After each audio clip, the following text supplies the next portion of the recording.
देखना, आजकल गोपाल के चेहरे पर एक मीठी सी मुस्कान हमेशा छुपी रहती है। हाँ यार, मगर बात क्या है? तुझे तो यार हर बात लेट पता चलती है। गोपाल को प्यार हो गया रे। क्या बात कर रहा है? तो आखिरकार हमारे गोपाल को उसकी राधा मिल ही गई। तो आज तो मैं इसे, अरे ये कहाँ गया? देख, किसी ना किसी पेड़ के पीछे अपनी राधा से बतिया रहा होगा। आज मैं इस मजनू का कान पकड़ के छोड़ूंगा। मुझे नहीं बताता यार।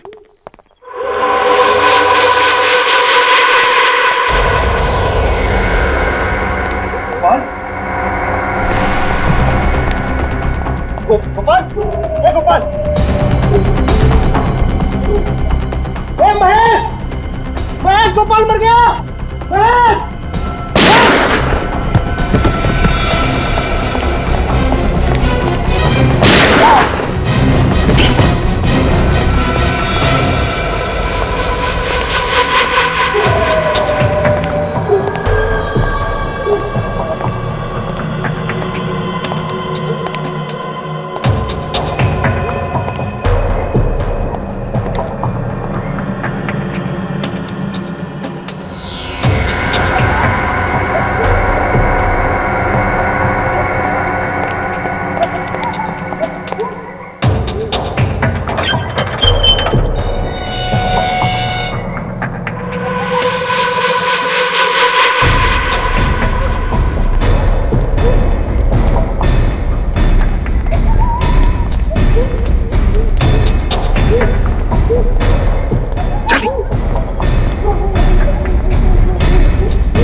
तुम तीन लोग यहीं रुको, हम तीन अंदर जाएंगे।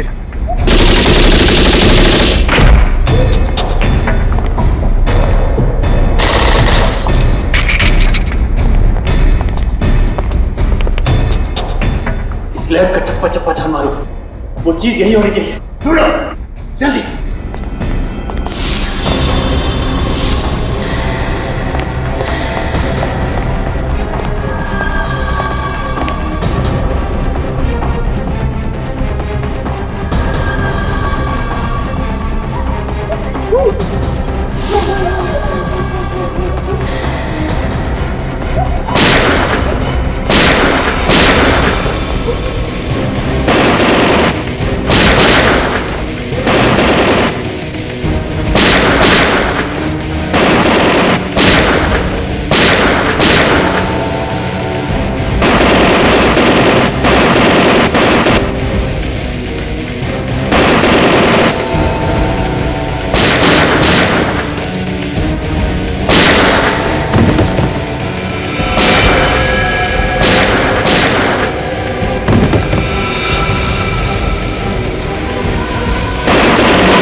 हेलो सर, गोली भी खत्म हो गई है सर।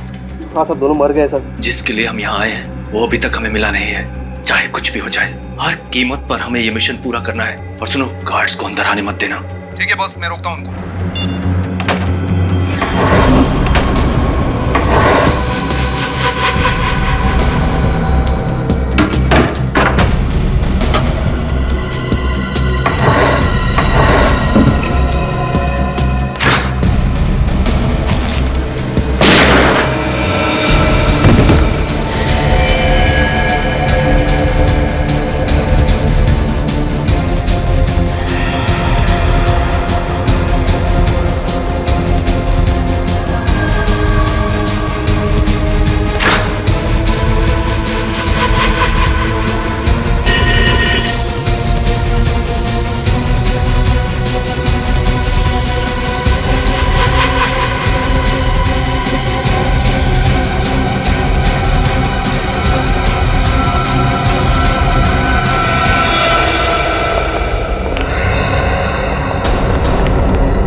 लैब को तहस नहस करके रखा है। लगता है सर किसी बड़े ग्रुप ने हमला किया है। ये देखिए सर, सीसीटीवी कैमरा तोड़ दिया गया है।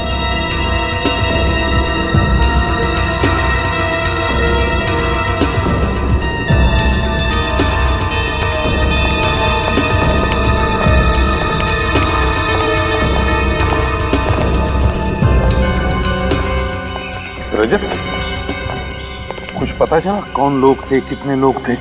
सर पता नहीं कौन थे, कितने थे, लेकिन उनमें से 3 लोग मारे गए। सर हमने बिल्डिंग के अंदर 4 लोगों को फायरिंग करते हुए देखा था, और जब हम अंदर गए उन्हें मारने के लिए तो कुछ लोग उस खिड़की से कूदकर भाग गए। अच्छा, बड़ी कुछ पता चला इन लोगों के बारे में? कुछ पता नहीं चला सर। मैंने इन सब की जेबें टोटल के देखी है, कोई आइडेंटिफिकेशन नहीं। तुम्हारे इस रिसर्च लैब के कंपाउंड को कितने गेट्स हैं? सर इस बिल्डिंग में 3 गेट हैं और तीनों गेटों पर 24 घंटे पहरा रहता है, लेकिन नॉर्थ विंग और वेस्ट विंग के गेट्स मेन गेट होने की वजह से वहाँ पर सिक्योरिटी का बंदोबस्त ज़्यादा होता है।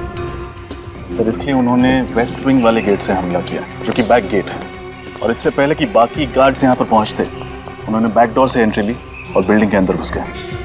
सर जिस तरह से हमला हुआ है उससे तो यही लगता है कि हमलावर गवर्नमेंट रिसर्च सेंटर के सिक्योरिटी बंदोबस्त से अच्छी तरह से वाकिफ थे। है तो कोई अंदर का ही जिसने उन लोगों को इस रिसर्च लेबोरेटरी के सिक्योरिटी अरेंजमेंट्स के बारे में बताया है।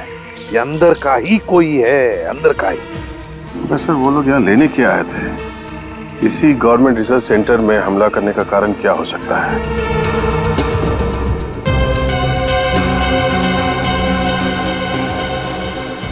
रजत, क्रिमिनल रिकॉर्ड से कुछ मैच हुआ? कुछ पता चला इनके बारे में? नहीं सर, रिसर्च लैब से मिले सभी उंगलियों के निशान और डीएनए सैंपल्स को चेक करवा लिया, लेकिन वो किसी भी क्रिमिनल से मैच नहीं करता। मतलब इनका कोई भी क्रिमिनल रिकॉर्ड नहीं है? ये कैसे हो सकता है? तो फिर ये लोग हैं कौन? बॉस, हाँ सालुंखे, एक मिनट। बॉस ये देखो, ये जो बुलेट है ये .45 कैलिबर की है, और ये हमारे देश में नहीं बनी। हमारे देश में नहीं बनी है? और इतना ही नहीं, ये जो गन्स हैं जिनसे ये बुलेट चलाई गई है ये भी विदेशी है। ये सब मॉडर्न टेक्नोलॉजी वाले हथियार हैं, आधुनिक तकनीक। इतने आधुनिक हथियार चलाने के लिए इन आतंकवादियों ने कोई खास किस्म की ट्रेनिंग ली होगी सर। सिर्फ इतना ही नहीं, ऐसे खतरनाक हथियार इस्तेमाल करने वाले लोगों के इरादे भी उतने ही खतरनाक होंगे। ये किसी आम चोर या गुंडे का काम नहीं है, इसमें जरूर किसी आतंकवादी गिरोह का हाथ है, जो किसी ऐसी चीज के पीछे पड़े हैं जिससे देश की सुरक्षा को खतरा हो सकता है। माफ कीजिएगा सर, लेकिन मुझे नहीं लगता कि ऐसी किसी छोटी मोटी वारदात से इतने बड़े देश की सुरक्षा को कोई खतरा हो सकता है। सूरज, ग्रेट, आप लोग आ गए, बहुत अच्छा हुआ। अभिषेक प्लीज कम। अभिजीत, मुझे समझ नहीं आता ये हरकत कौन कर सकता है। मुझे आप लोगों की मदद की सख्त जरूरत है। इसीलिए हम लोग यहाँ पे आए हैं डॉक्टर रामानुजन। सबसे पहले आप हमें ये बताइए कि वो हमलावर लैब में से क्या चुराना चाहते थे? एक बायोलॉजिकल एजेंट चुराने आए थे, जिसे मैंने हाल ही में इजाद किया है। Biological agent? कैसा बायोलॉजिकल एजेंट?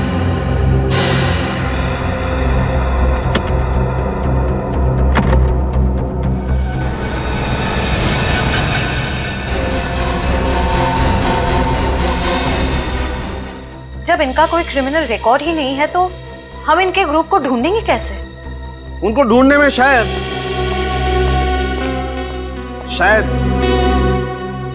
ये आप लोगों के काम आए।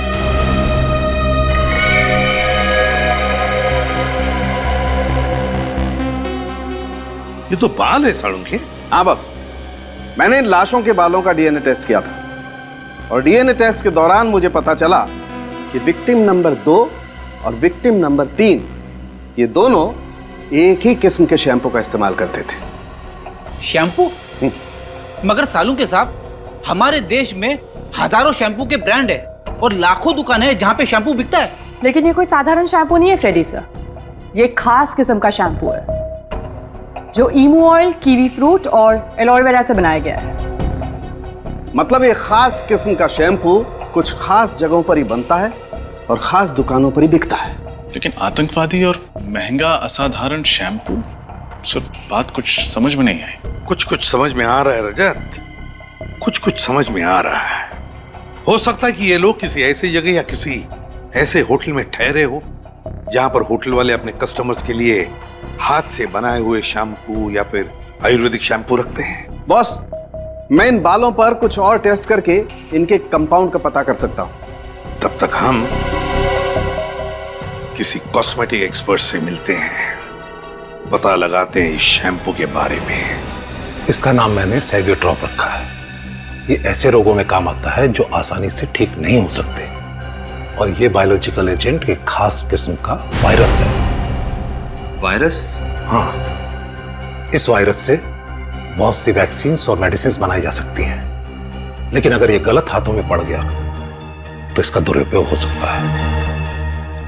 अगर वायरल एपिडेमिक फैलाया गया ना, तो कुछ ही दिनों में लाखों लोगों की जान जा सकती है।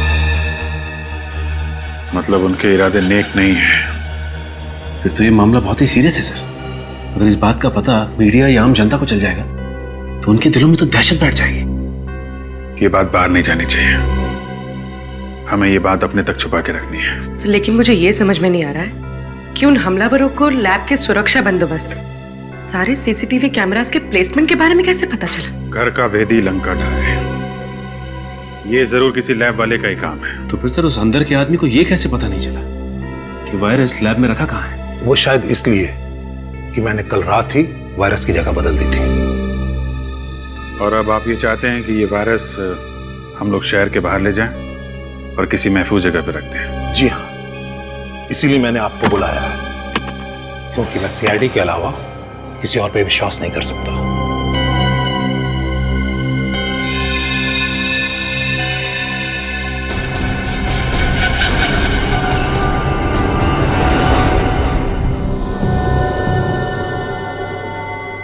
अभिजीत, वो वायरस किसी भी हालत में हमें अशोकनगर वाली रिसर्च लैब में सुरक्षित तरीके से पहुंचाना चाहिए, किसी भी हालत में।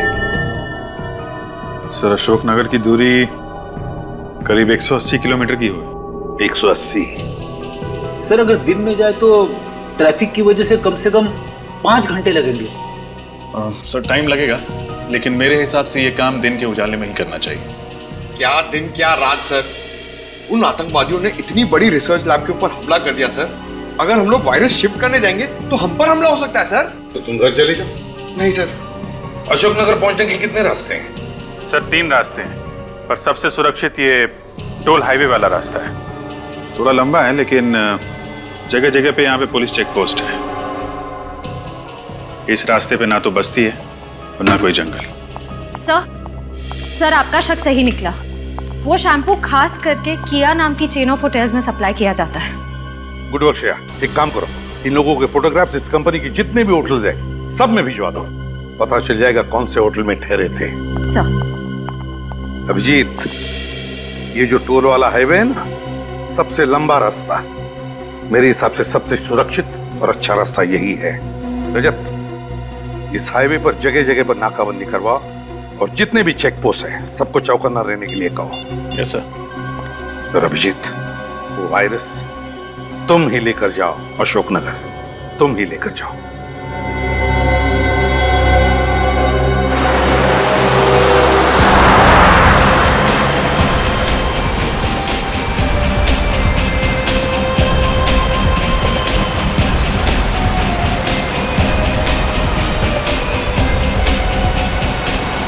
क्या बात है विनीत, कुछ नर्वस लग रहे हो? सच बताऊं तो सर थोड़ा नर्वस हो रहा हूं मैं। एक मशवरा दूं? थोड़ी बहुत नर्वसनेस और थोड़ी बहुत घबराहट अच्छी होती है। क्या सर? रियली, इससे हमारी कोशिशें बढ़ जाती हैं और मंजिल तक पहुंचने का जोश भी बढ़ जाता है। आपकी एडवाइस याद रखूंगा सर, थैंक्स। और एक बात, मंजिल तक पहुंचने में 3 घंटे बाकी हैं। और आने वाले 3 घंटों में हमारे साथ जो कुछ भी होगा उसे इत्तेफाक मत समझना, दुश्मन की चाल समझना। Right sir. एक बात बताऊं सर, हमारे पीछे जो एक गाड़ी है उसमें 2 लोग बैठे हुए हैं। जब से हमने सफर शुरू किया है ये लोग हमारा पीछा कर रहे हैं सर। मुझे पता है, पर वो हमारा पीछा नहीं कर रहे। सॉरी सर, लेकिन आप इतने यकीन से कैसे कह सकते हैं? मैंने इन्हें पहले ही देख लिया था। इसकी गाड़ी का नंबर मैंने ब्यूरो भेज दिया। ब्यूरो से गाड़ी के मालिक का नाम और उसका फोन नंबर मिल गया। उस फोन नंबर से पता चल गया कि वो किससे बात कर रहा है और क्या बात कर रहा है, समझे? Great sir. फिर भी अलर्ट रहना।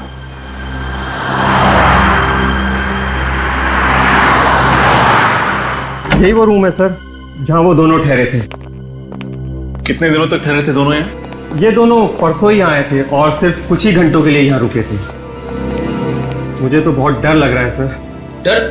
किस बात का डर? सर यही कि मैंने आप लोगों की मदद तो कर दी है, लेकिन अब मुझे डर है कि अगर ये लोग वाकई में आतंकवादी हैं तो मुझे भी जान से मार डालेंगे।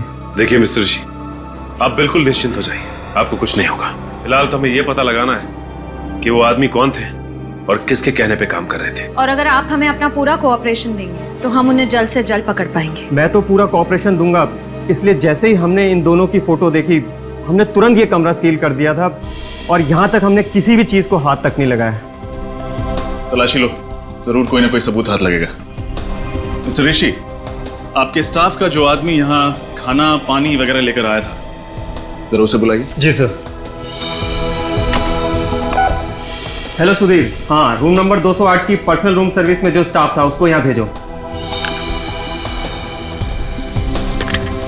अच्छा ऋषि जी, परसों इन दोनों के अलावा इनके साथ कुछ और लोगों ने भी चेक इन किया था? नहीं सर, सिर्फ यही दोनों लोग साथ में थे। सिर्फ यही एक कमरा बुक किया था या कोई और कमरा भी बुक किया था किसी और के लिए? नहीं सर, सिर्फ उन्होंने यही रूम बुक किया था। कुछ समझ नहीं आ रहा। अगर सिर्फ यही 2 लोग इस होटल में ठहरे थे तो उनके बाकी साथी कहाँ थे?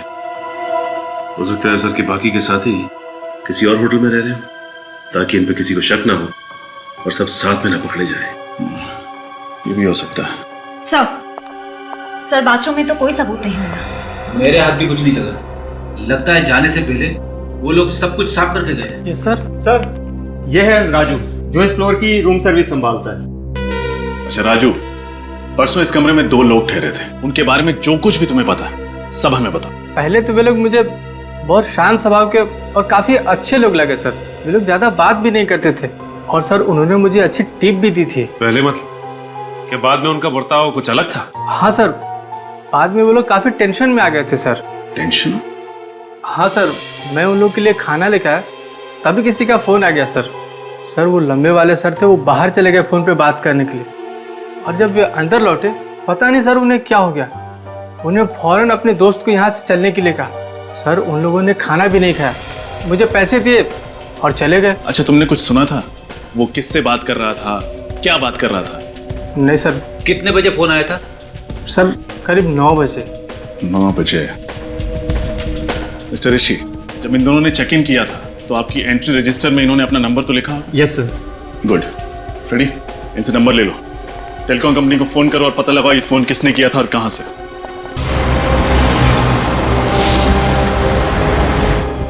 सब ठीक है ना दया? हाँ सर, अभी तक तो ठीक है, कोई प्रॉब्लम नहीं। प्रॉब्लम आएगा भी नहीं दया, क्योंकि हमारा प्लान बिल्कुल फुल प्रूफ है। 2 सिल्वर ब्रीफ केसेस, 2 अलग अलग सीआईडी ऑफिसर्स, 2 अलग अलग गाड़ियां। जब तक उन्हें पता चलेगा कि वायरस असल में है कहां, वायरस सुरक्षित जगह पहुंचा होगा। उम्मीद तो यही है सर। सर हाईवे पुलिस ने कोई खबर दी सर? नहीं दया, अब तक तो कुछ नहीं। अब तक उनको ना कोई गाड़ी ना कोई आदमी दिखा जिस पर शक हो जाए। बस 2 घंटे और, एक बार वो जगह सुरक्षित पहुंच जाए उसके बाद चैन की सांस लूंगा सर। अब मेरी बात ध्यान से सुनना। अब 1 किलोमीटर की दूरी पर बाएं तरफ एक कच्चा रास्ता आएगा, बाएं तरफ उस रास्ते पर मोड़ ले लेना, अपनी मंजिल तक जल्दी पहुंच जाओगे।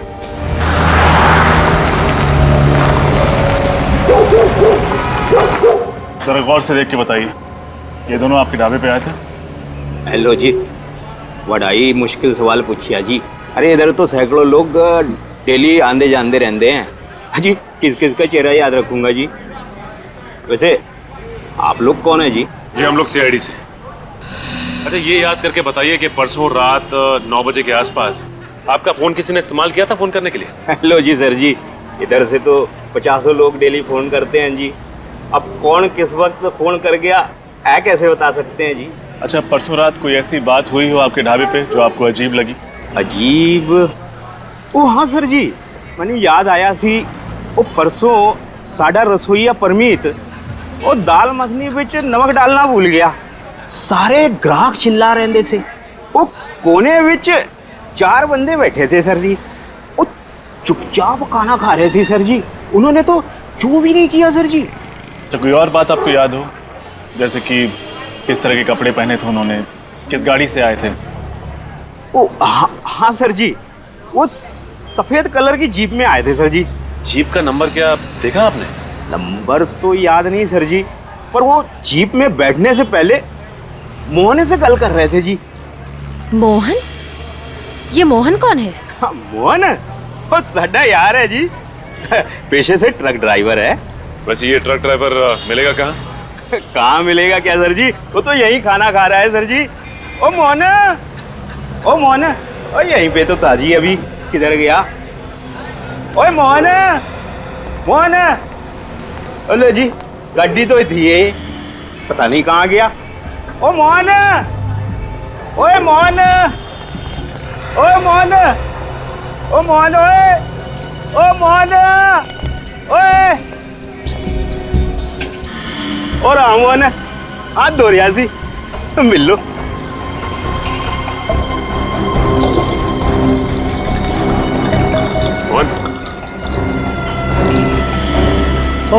की होया साहब जी? अच्छा मोहन ये बताओ कि 2 दिन पहले यहाँ पे क्या हुआ था? तो 2 दिन पहले तो बहुत कुछ हुआ था। और क्रोए नाके पे स्ट्राइक हुई थी और मेरे पड़ोसी का ताऊ मर गया था बेचारा। यहाँ इस ढाबे पे तुम्हारी 3-4 लोगों के साथ कोई बहस, कोई बातचीत हुई थी? अच्छा, तो आप लोग उनके यार हो, मुझसे पंगा लेने आए हो? हैं? अरे बाबा पंगा वंगा लेने नहीं आए, हम लोग सीआईडी से। हो तेरी सीआईडी? पर छोटी सी बात के लिए उन लोगों ने सीआईडी से कंप्लेंट कर दी। और साहब जी मेरी कोई गलती नहीं। दरअसल वो लोग मेरे पास आए थे, मेरी ट्रक उन्हें भाड़े पे चाहिए थी। क्यों? ट्रक भाड़े पे क्यों चाहिए थी? वो कह रहे थे कि डॉक से कुछ सामान उठाना है। वो डबल पैसे देने को तैयार थे, लेकिन क्या? लेकिन एन मौके पे मुझे उन्हें मना करना पड़ा। वो मेरे कॉन्ट्रैक्टर हैं ना लाला जी, मुझे उनका सामान लेकर जाना था। अब लाला जी मेरे माई बाप हैं, अब भला बताओ मैं उन्हें कैसे मना कर सकता हूँ? और तुम्हारी बात उन्होंने मान लिया? वो नहीं साहब जी, गुस्सा हो गए और गाली गलौज करने लगे। तो भला बताओ मैं भी कब तक चुप रहा था? मैंने भी उन्हें सुना दी 2-4 लंबी चौड़ी। अच्छा, उन्होंने कुछ बताया था तुम्हें कि वो लोग डॉक में से कौन सा सामान उठाने वाले? वो साहब जी मैंने पूछा तो था, मगर उन्होंने बताया नहीं। सर कहीं ये वही लोग तो नहीं जिनकी हमें तलाश है? अच्छा, उन्होंने तुम्हारी ट्रक किस दिन के लिए बुक की थी? आज दोपहर के लिए। आज दोपहर के लिए?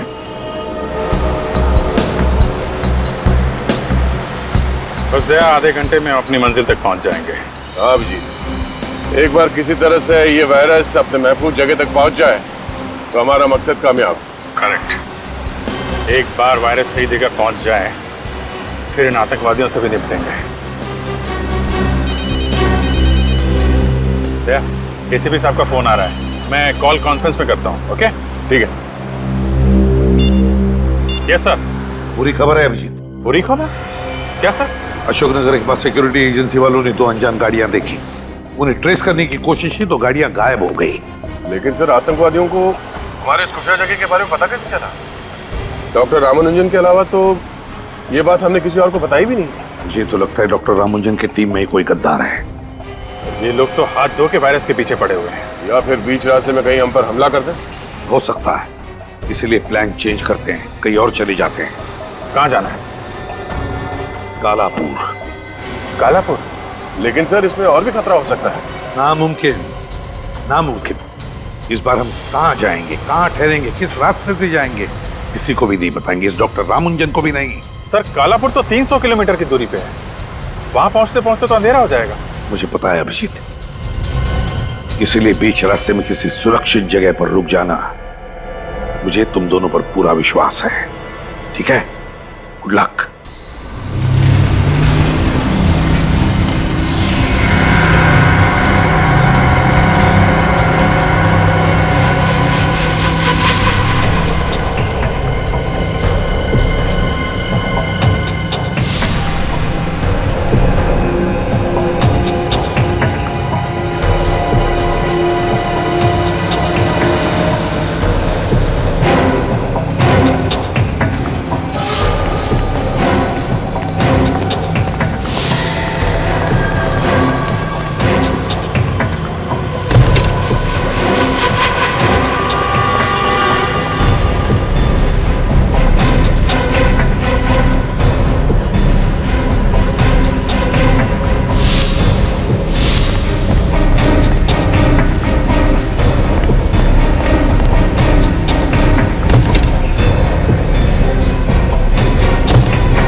शैली,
बोल, गवर्नमेंट बिल्डिंग पे हमला क्यों किया तूने? बोल। Government building? कौन सी गवर्नमेंट बिल्डिंग? आप लोग क्या कह रहे हैं? मेरी कुछ समझ में नहीं आ रहा। इधर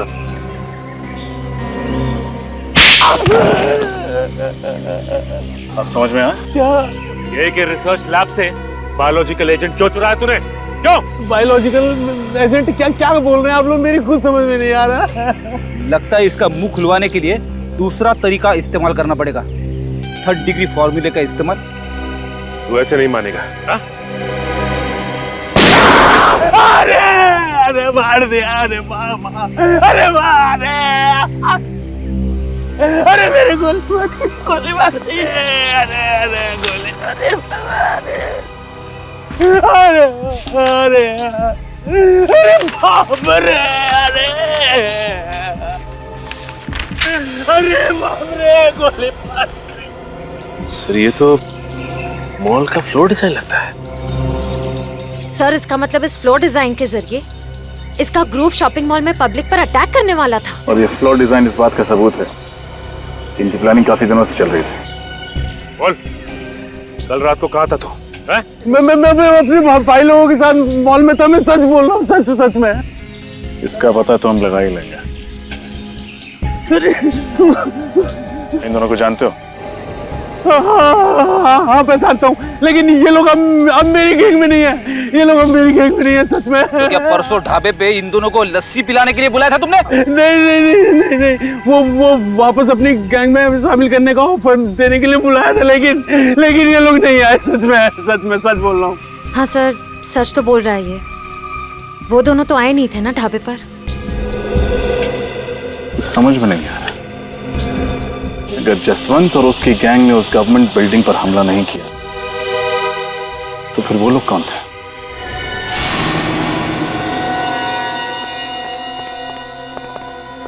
सर हाईवे हॉल्ट मोटल में हम लोग हैं। वही ना, जिसके पीछे तालाब है? जी सर, वही है। वेरी गुड, मगर चौकन्ना रहना और कॉर्नर वाला कमरा लेना, ताकि पूरा कॉरिडोर तुम्हारी नजर में हो। ओके, मैं आपको इन्फॉर्म करता रहूंगा। एक कमरा चाहिए। अरे क्या बात है साहब, एक नहीं 10 कमरे मिलेंगे, लेकिन साहब डिस्काउंट नहीं मिलेगा। डिस्काउंट हमें चाहिए भी नहीं, बस वो 10 खाली कमरे एक बार दिखवा दो। अरे साहब, रहने के लिए एक कमरा और देखने के लिए 10 कमरा क्यों? 10 कमरा खाली है तो दिखाने में आपको कोई एतराज है? हाँ बिल्कुल नहीं। आप छोड़ो, जा साहब को ऊपर के सारे कमरे दिखा दे।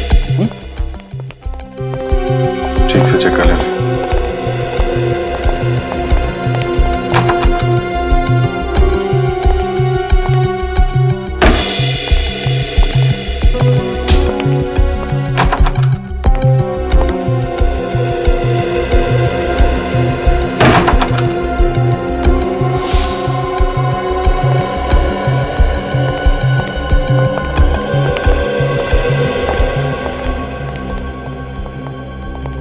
रूम तो सारे अच्छे हैं सर। कौन है वाला? ठीक है सर, 205 मिलेगा।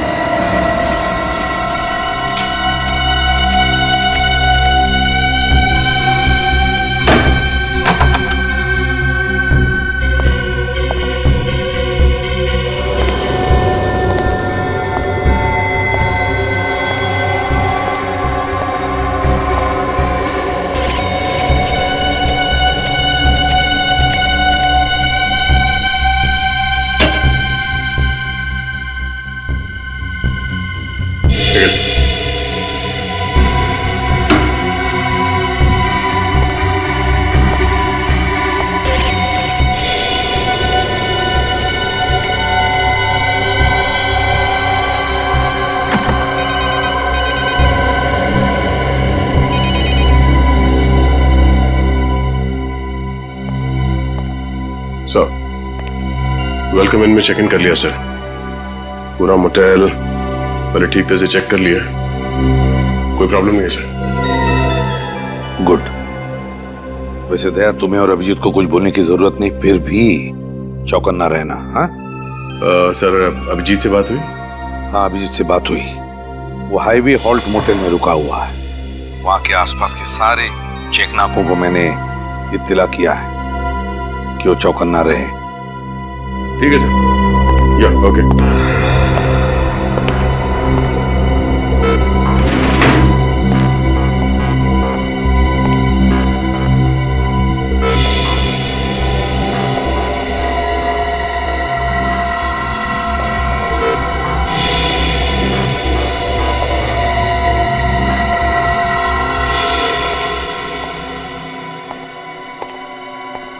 क्या हुआ सर? कुछ नहीं, ऐसे ही देख रहा था। अलर्ट रहना जरूरी है।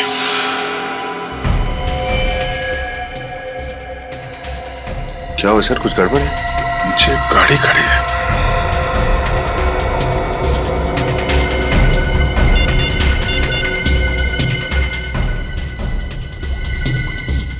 Hello sir. हाँ सर, होटल के नीचे एक गाड़ी खड़ी है, उस पर कुछ लोग बैठे हैं, लगता है हम पे नजर रख रहे हैं।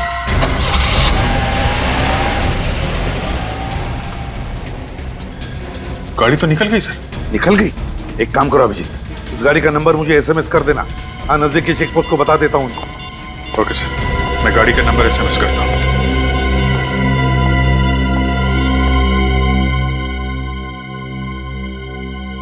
सर, लगता है आज तो पूरी रात जागना पड़ेगा। क्यों? तुम्हें क्या लगता है यहाँ पे पिकनिक मनाने आए? नहीं सर, मैं दोनों सारी रात जागे तो कल सारा दिन दोनों सोएंगे। मतलब सर? अरे यार, बारी बारी से पहरा देते हैं। तुम अभी सो जाओ। सर, तुम्हारे पास सिर्फ 1 घंटा है। Good night.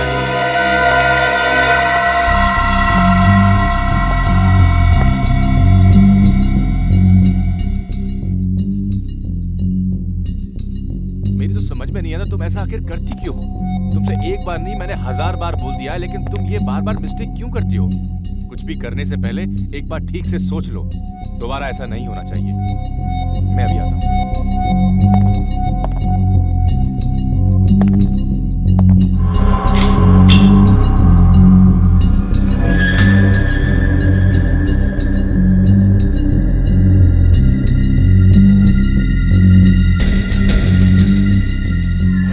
रमेश, सुनो मेरी बात, प्लीज अंदर चलो, आगे से ऐसा कभी नहीं होगा।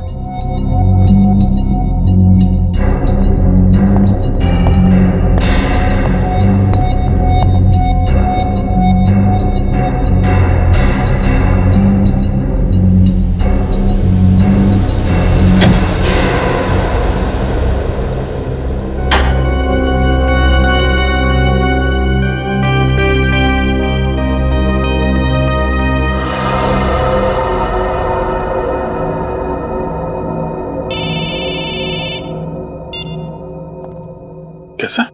अभिजीत, जिस गाड़ी का नंबर तुमने मुझे एसएमएस किया था ना, वो गाड़ी चेक पोस्ट से गई नहीं अब तक। गाड़ी चेकनाके पे नहीं पहुंची? सर आधा घंटा हो गया इन लोगों के यहाँ से निकले हुए। अगर ये लोग चेकनाके पे नहीं पहुंचे, इसका मतलब यहीं कहीं आसपास घात लगा के बैठे हैं। हाँ अभिजीत, आसपास ही होनी चाहिए।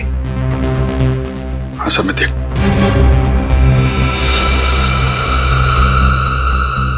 ठीक है सर, फिर मैं सो जाता हूँ। विनीत तो कब का सो गया सर। नींद तो मुझे भी आ रही है। ठीक है, आराम करो। हाँ जी सर, जी sir. Okay, good night sir, good night.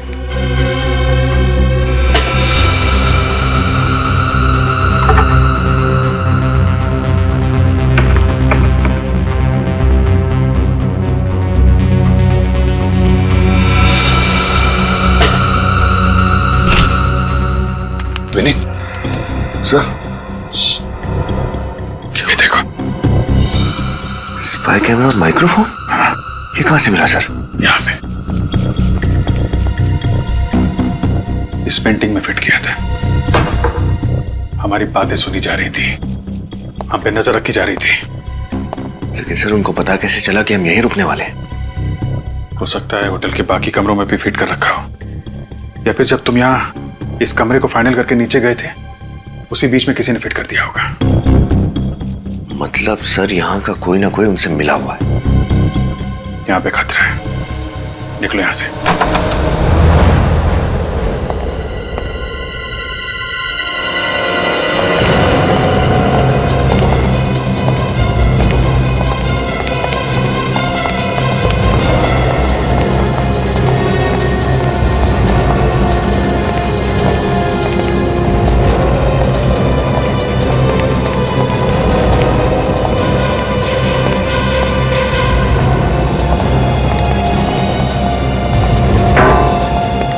Reception वाला कहां चला गया?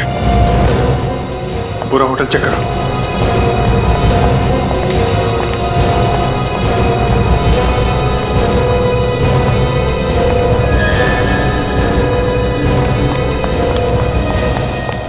सर, कोई नहीं है, यहाँ तक कि होटल का स्टाफ भी गायब है। पूरा होटल खाली? फंसाने के लिए जाल बिछा रखा है। एसीपी साहब को बताना पड़ेगा। हाँ अभिजीत। सर हम लोग ये होटल छोड़ रहे हैं। सर यहाँ पे बहुत बड़ी गड़बड़ है। रूम के अंदर कैमरे और माइक्रोफोन लगा रखे थे। तुम्हारे कमरे में से माइक और कैमरा मिला और होटल में कोई नहीं? ये चक्कर क्या है? अरे ये क्या हुआ अभिजीत? लाइट चली गई है सर। अभिजीत? सर मैं आपको बाद में फोन करता हूँ, यहाँ फायरिंग हो रही है। ठीक है, लेकिन मुझे बताते रहना और संभल के, समझे? हाँ, मैं दया को फोन करता हूँ।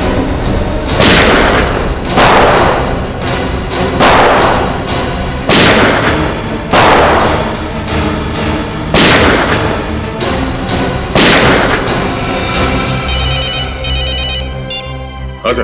दया, तुम जहां पर भी हो वहां से निकलो अभी, इसी वक्त। क्या हो सर? लगता है उन लोगों को हमारे प्लान के बारे में पता चल गया है। अभिजीत पर अटैक किया उन लोगों ने। लेकिन सर इस वक्त हाईवे पे निकलना खतरे से खाली नहीं है। पहले तुम निकलो वहां से, जगह छोड़ो दया अभी।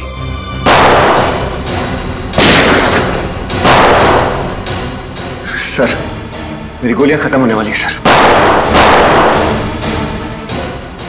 एक काम करो, मुझे कवर फायर दो, मैं गाड़ी से लेके आता हूँ।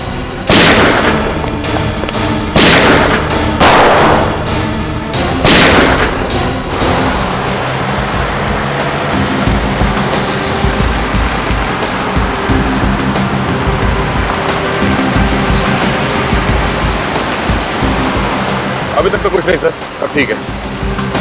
एक मिनट।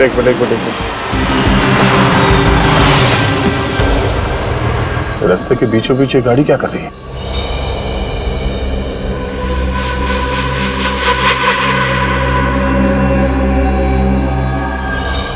लेकिन जरा देखो बात क्या। नहीं सर, वो एक गाड़ी खड़ी है रास्ते के बीच में, शायद खराब हुई हो, पता नहीं। हम लोग पहुंच जाएंगे सर, करीब एक आधे घंटे में पहुंचना चाहिए। सर फायरिंग हो रही है, तो लगता है ट्रैप है सर।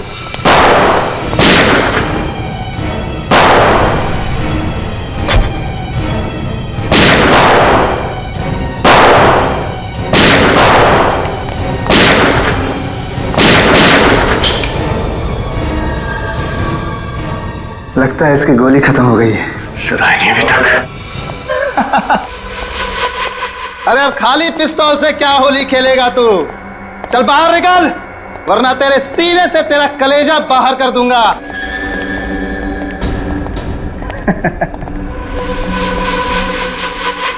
चल बैग दे, बैग ले से। बैग क्या?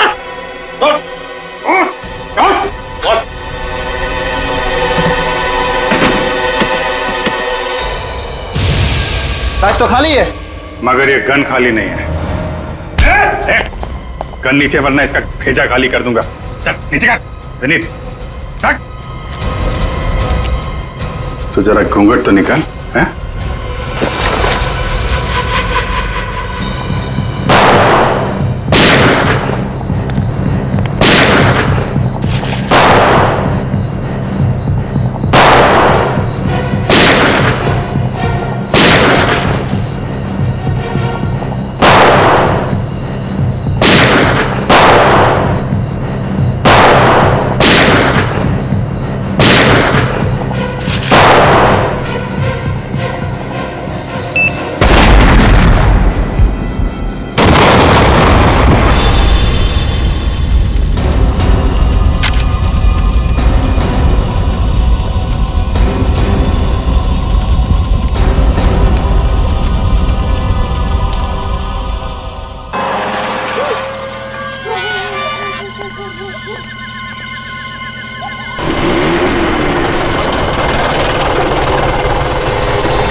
यार मुझे तो डर लग रहा है, अगर वाकई में कोई आत्मा हुई तो आत्मा के साथ अंताक्षरी खेलेंगे। मजाक मत कर यार, अगर सचमुच में आत्मा हुई तो? हाँ तो उससे निपटने का तरीका ढूंढ लेंगे मेरे भाई, तू टेंशन मत ले। मगर कैसे? अब यार जब आत्मा आएगी ना तो आइडिया अपने आप दिमाग में आ जाएगा। चल चलते। नहीं नहीं, मैं नहीं जाऊंगा। तुझे डर लग रहा है? डरपोक? मैं डरपोक नहीं हूँ। हाँ तो चल अंदर, देखते हैं कि तू डरपोक है कि नहीं। आजा। क्या हो गया? तू तो बोल रहा था कि तुझे डर नहीं लगता, तो चल। चल ठीक है।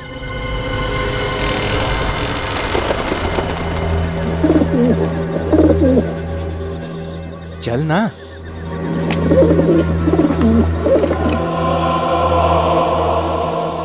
यार कितना सन्नाटा है यहाँ पे। मैं कह रहा था तुझे अंदर नहीं चलते, मगर तू। ए डरपोक, तू बात बात पे ना डरना छोड़ दे। ये साइलम था, सोच एक जमाने में कितने लोग रहते होंगे यहाँ। वो आवाज सुनी? किसी की सीढ़ियां चढ़ने की आवाज। अरे हाँ यार, आवाज तो मुझे भी आ रही है। मगर यार कोई नजर नहीं आ रहा। अब तो मुझे भी डर लग रहा है यार। ये आवाज तो बढ़ती ही जा रही है। कहीं ये आवाज हमारी तरफ तो नहीं आ रही? वो देखो कौन है।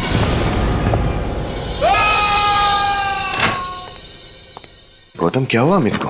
विनीत भैया, कल रात हम जो वनराज नगर में पुराना मानसिक चिकित्सा केंद्र है वहाँ गए थे। वनराज नगर के मानसिक चिकित्सा केंद्र? जहाँ तक मेरी जानकारी है तो बंद पड़ा। तुम लोग क्या करने गए थे वहाँ? हमने कुछ दोस्तों से शर्त लगाई थी कि वहाँ पर हम एक रात गुजार सकते हैं। कितनी बार समझाया तुम लोगों को, ये बेकार की शर्तें मत लगाया करो, अपनी पढ़ाई पर ध्यान दो। सॉरी भैया। फिर क्या हुआ? फिर भैया किसी के चलने की आवाज आई। तुम लोगों के अलावा कोई और भी था वहाँ पर? हाँ भैया, वही देखने के लिए हम ऊपर जा रहे थे तो किसी ने अमित को धक्का दे दिया। भूत था वहाँ पे। लगता है लोग सच कहते हैं कि उस जगह भूतों का डेरा है भैया। क्या बेतुकी बातें किए जा रहे हो तुम? ये भूत वूत आत्मा वात्मा कुछ नहीं होता। ये सब तुम्हारे दोस्तों का प्लान होगा तुम्हें डराने के लिए, ताकि तुम लोग शर्त हार जाओ। नहीं भैया, ये उन लोगों का काम नहीं है। जरूर कुछ और ही था वहाँ पर। कुछ और? तुम्हारा कजिन गौतम, अब तबीयत कैसी है उसकी? सर मेरा कजिन तो ठीक है, लेकिन उसका दोस्त अमित बहुत डरा हुआ है। लगता है कि कल रात के सदमे ने बहुत गहरा असर छोड़ा है उसके दिमाग पर। विनीत, तुम्हें उसे कुछ कहना चाहिए था। कैसे उठपटांग शर्तें लगाते हैं ये बच्चे आजकल। आजकल के बच्चे सुनते कहाँ हैं सर? सर मेरी मदद कीजिए सर, सर प्लीज मेरी मदद कीजिए। 1 मिनट, आइए, बैठिए बैठिए, पानी लेकर आओ। बताइए क्या नाम है आपका? सर मैं जूही हूँ, मेरे पति राहुल सर कल से गायब है सर, उनका फोन भी नहीं लग रहा सर, पता नहीं कहाँ चले गए सर। पानी पीजिए। अच्छा, आपके पति राहुल कल शाम से गायब है? जी सर। अच्छा, कोई फोन वोन आया था उनके बारे में? किसी ने फोन किया था? नहीं, कोई फोन नहीं आया। अच्छा, उनके पास मोबाइल फोन तो होगा ना? जी। जरा उनका नंबर दीजिए। सर 1644028787। लगा। अच्छा, आखिरी बार कब बात हुई थी तुम्हारी अपने पति राहुल के साथ? सर कल जब वो ऑफिस में थे तब मेरी बात हुई थी सर, उसके बाद वो घर ही नहीं आए। राहुल जी काम कहाँ करते हैं? सर टिस्टो नाम की एक एड एजेंसी में। अच्छा, टिस्टो एड एजेंसी में। जी सर। देखिए, बिल्कुल घबराइए मत, आपके पति को हम ढूंढ निकालेंगे। Thank you so much sir. हाँ सर, मोबाइल कंपनी से राहुल के मोबाइल का लोकेशन पता चल गया है। कहाँ पर है? सर उसका मोबाइल वनराज नगर इलाके के एक पुराने बंद पड़े असाइलम में है। वनराज नगर के असाइलम में? सर कल रात को गौतम और अमित भी वहीं गए थे। गौतम और अमित दोनों भी वनराज नगर के बंद पड़े असाइलम में गए थे कल रात। और इस जूही का पति राहुल, उसके फोन का आखिरी लोकेशन भी वनराज नगर ही था। ये सारा चक्कर क्या है? वनराज नगर असाइलम।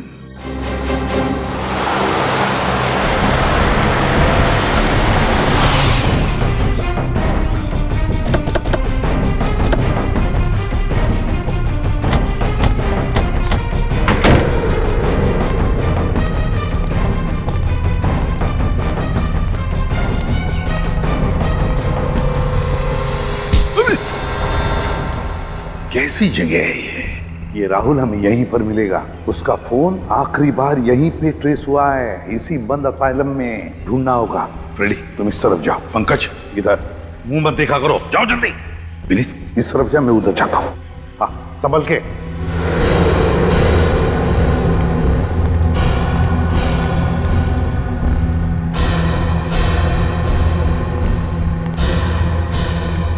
हमेशा गलत जगह पे मुझे ही लेके जाते हैं।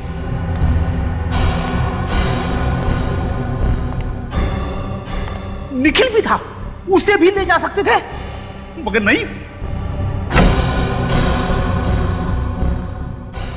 हॉट सीट पे मुझे ही बैठना पड़ता है।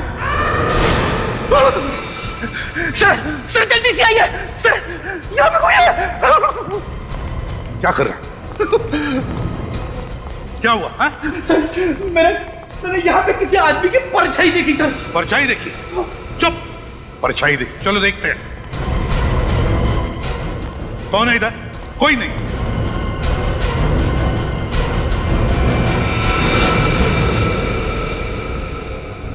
कहीं ये राहुल तो नहीं? फोटो दिखा, उसके पत्नी ने दिया हुआ। ये राहुल ही तो है। सर कितनी बेरहमी से इसकी गर्दन मरोड़ी है। जिसने भी किया है ना, कोई ताकतवर इंसान है। मुझे जो लग रहा है वो अगर मैं बोलूंगा तो चुप रहो। परछाई वाला आदमी वही खूनी है, वही खूनी है।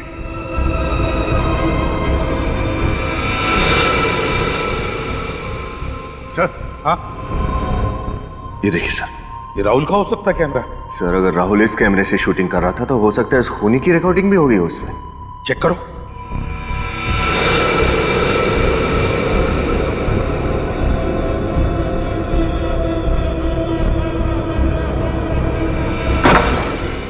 जो दरवाजा बंद होने की आवाज है, इसका मतलब कोई तो है यहाँ। देखते हैं।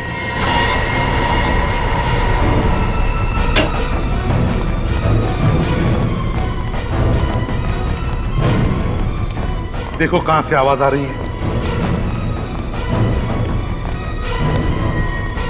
सर यहाँ पर लाइट चल रही है, लगता है कोई रहता है यहाँ। हाँ,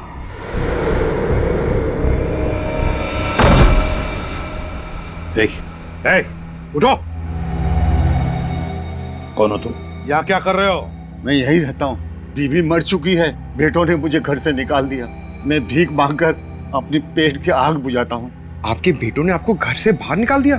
शर्म आनी चाहिए उन्हें। यहाँ पर एक खून हुआ है। खून? यहाँ इस बिल्डिंग में। क्या तुमने वो खून होते हुए देखा या फिर उसके बारे में कुछ जानते हो? कल मैंने कुछ लोगों का शोर शराबा सुना।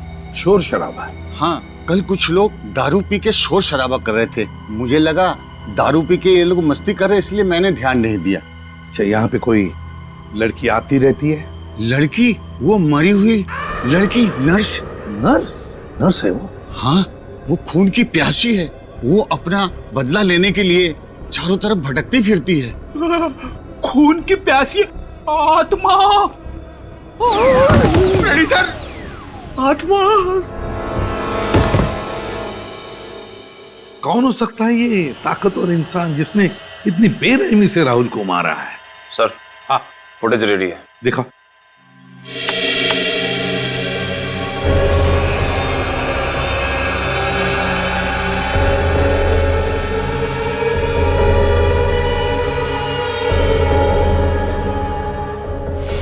पॉज करो, पॉज करो। जिसकी भी परछाई है उसने सिर पर भी कुछ पहना है, टोपी जैसे। नर्सेस के सिर पर जैसे वो टोपी होती है उस तरह का। हाँ सर, वो बुजुर्ग आदमी भी तो बता रहा था ना कि असाइलम में एक नर्स आती है। फिर आगे प्ले करो। सर,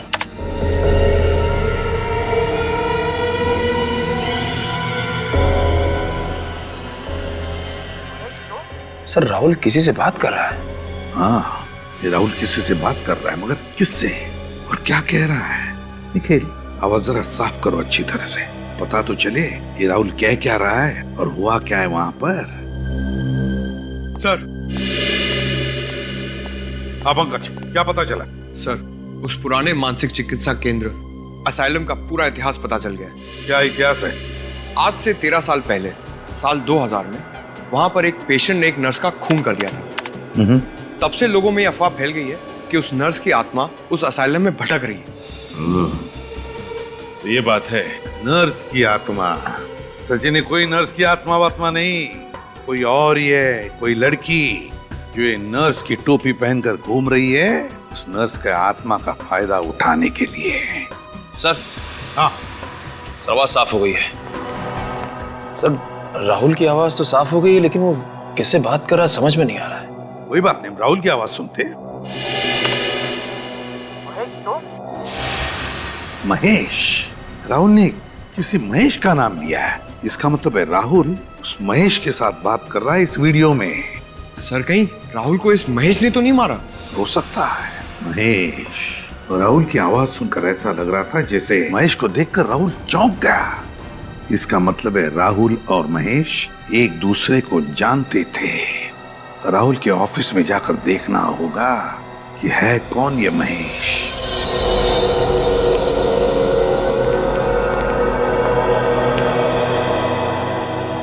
जी कहिए, किससे मिलना है आपको? आप कौन है? जी मैं इस एड एजेंसी का क्रिएटिव हेड हूँ। हम लोग सीआईडी से हैं। आपके ऑफिस में राहुल काम करता था, उसके बारे में कुछ पूछताछ करनी है। राहुल हमारे लिए एड फिल्में बनाया करता था, सबसे काबिल एड फिल्म डायरेक्टर था वो, लेकिन बहुत गलत हुआ उसके साथ। वैसे आप लोग क्या पूछना चाहते हैं? देखिए, अक्सर इंसान के दुश्मनों की गिनती उसकी कामयाबी की सीढ़ियों की तरह बढ़ती जाती है। आप हमें ये बताइए कि इस ऑफिस में राहुल का कोई दुश्मन था क्या? कोई ऐसा था जो उसकी कामयाबी से जलता था? जी बिल्कुल नहीं सर। देखिए, हम सभी यहाँ पर एक परिवार की तरह मिलजुल कर काम करते हैं। किसी की किसी से कोई ईर्ष्या या दुश्मनी नहीं है। ये सब कहने की बातें हैं। अक्सर लोगों को अपने करीबी लोग या दोस्तों की कामयाबी से पेट में दर्द तो होता ही है, क्यों? देखिए, मैं आपकी बात से इंकार तो नहीं करता, लेकिन राहुल की किसी के साथ कोई खास दुश्मनी नहीं थी। महेश से? महेश? कौन महेश? कौन महेश? इस एड एजेंसी में महेश नाम का आदमी काम करता है ना? जी नहीं। तो राहुल के मुंह से कभी महेश का नाम सुना? जी कभी नहीं। राहुल का कोई डेस्क तो होगा ना यार? हाँ है। क्या हम देख सकते हैं? जी हाँ, आइए मैं आपको दिखाता हूँ।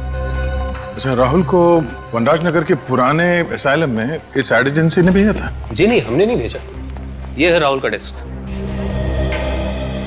अच्छा, ये बताइए कि पिछले कुछ दिनों से राहुल किसी बात को लेकर परेशान था क्या? जी हाँ, पिछले कुछ महीने से वो काफी छुट्टियां लेने लगा था। महीने में 4-5 छुट्टियां तो ले ही लेता था। और ये 4-5 छुट्टियां किस लिए लेता था वो? ये तो पता नहीं। मैंने कई बार जानना चाहा, लेकिन हर बार वो बात को टाल गया। उसने कभी मुझे ठीक ठाक जवाब नहीं दिया। जवाब मिल गया है। ये देखिए सर, राहुल की छुट्टियां लेने का कारण ये रेड ग्रेप्स प्रोडक्शन। राहुल तो इस एड एजेंसी में काम करते करते इसने खुद का प्रोडक्शन हाउस भी खोल लिया। राहुल ने खुद का प्रोडक्शन हाउस खोल लिया और हमें पता तक नहीं। हो सकता है सर ये अपनी ही किसी शूटिंग के सिलसिले में उस मानसिक चिकित्सालय गया, मगर उसने हमें किसी भी बात की भनक तक लगने नहीं थी। भनक लगने देता कैसे? अगर आप लोगों को पता चलता कि राहुल खुद का प्रोडक्शन हाउस खोल के बैठा है तो क्या आपकी एड एजेंसी उसे एड फिल्म बनाने देती? ये बात तो है। जरा देखो कुछ और मिलता है क्या।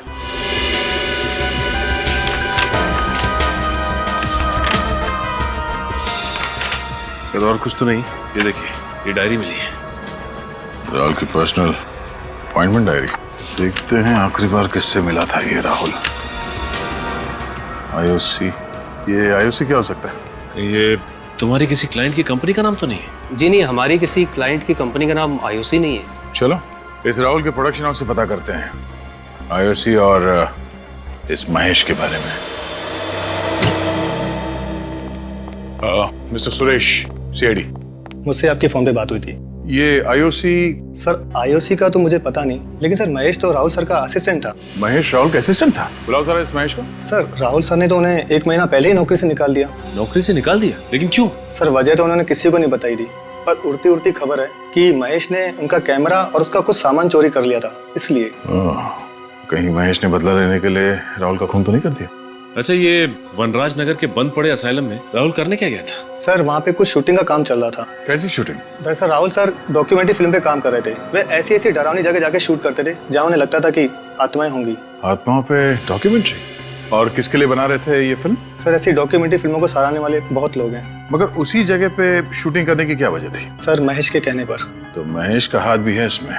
महेश एक दिन वहाँ से कुछ फुटेज शूट करके लाया था, जिन्हें देखकर राहुल सर को लगा कि वहाँ जरूर आत्मा है।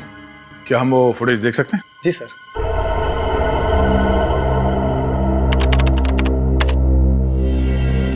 सर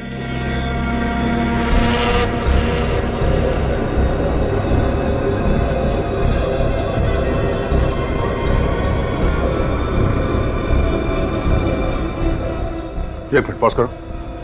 इसमें भी लड़की? जरा जूम करो इस पे। देखा सचिन, कांच में लड़की का चेहरा साफ नजर आ रहा है। राहुल की वीडियो रिकॉर्डिंग में भी लड़की दिखी थी ना? हाँ सर, लगता है ये लड़की महेश से मिली हुई है और इन दोनों ने मिलकर राहुल का खून किया है। अब इन सारे सवालों का जवाब उस मानसिक चिकित्सालय से ही मिलेगा।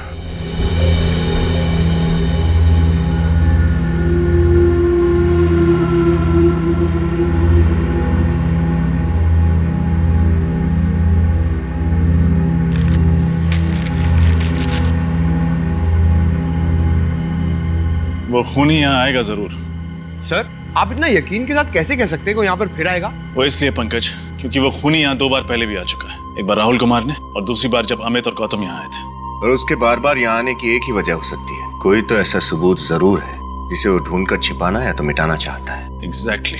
और अगर अब तक उसके हाथ वो सबूत नहीं लगा तो वो यहाँ फिर से आएगा सबूत मिटाने।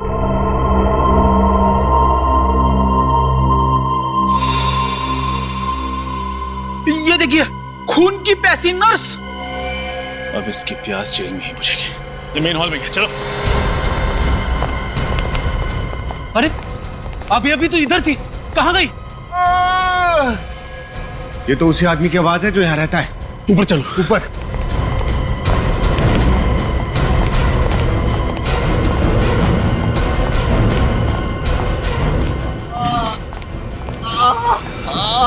किसने किया ये?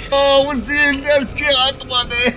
मुझे छोड़ेगी, मार डालेगी मुझे। कोई आत्मा वात्मा नहीं है, किसी का सोचा हुआ खेल है और आज उसके खेल को बिगाड़ के रहेंगे। पंकज, इनको बाहर ले जाओ।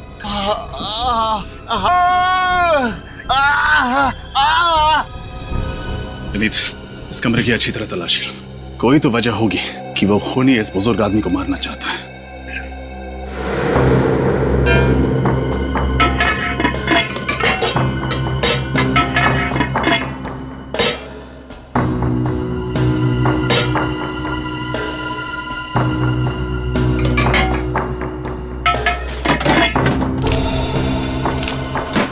सर ये देखिए, ये लिफाफा यहाँ पर रखा हुआ था, इस पर राहुल का नाम लिखा हुआ है।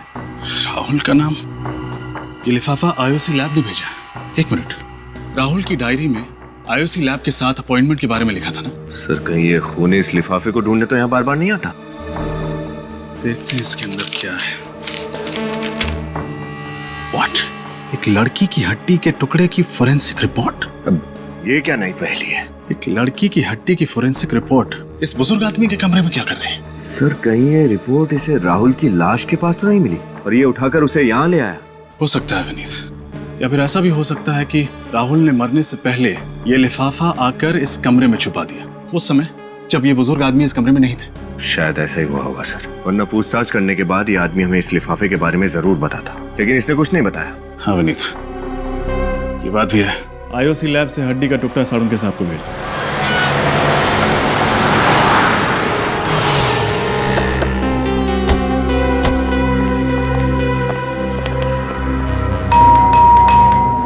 सर दरवाजा तोड़ दूं? अरे थोड़ी देर तो रुको। दया सर किसी को भी कम से कम 2 मिनट का समय तो देते ही। हो सकता है कोई खाना खा रहा हो, बाथरूम में हो, लेकिन तुम दरवाजा देखते ही घोड़े पे सवार हो जाता। तोड़ दूं? सॉरी सर, वो दया सर की इतनी कहानियां सुनी है दरवाजा तोड़ने वाली कि दरवाजा देखते ही बस क्या वो क्या बेकाबू हो जाता हूँ सर। काबू करो। हाँ चलो अपनी कला दिखाओ। पंकज, दरवाजा तोड़ने की खुशी देखी चेहरे पे। घर तो पूरी तरह से खाली है, देखो अच्छी तरह से क्या मिलता है। सर कहीं राहुल का खून करके महेश 9 तो 11 तो नहीं हो गया? बच के जाएगा कहाँ? इसी घर में कुछ ऐसा सुराग ढूंढ निकालेंगे जो उस तक पहुंचाएगा हमें। एक काम करो, अच्छी तरह से देखो, एक भी कोना बचना नहीं चाहिए।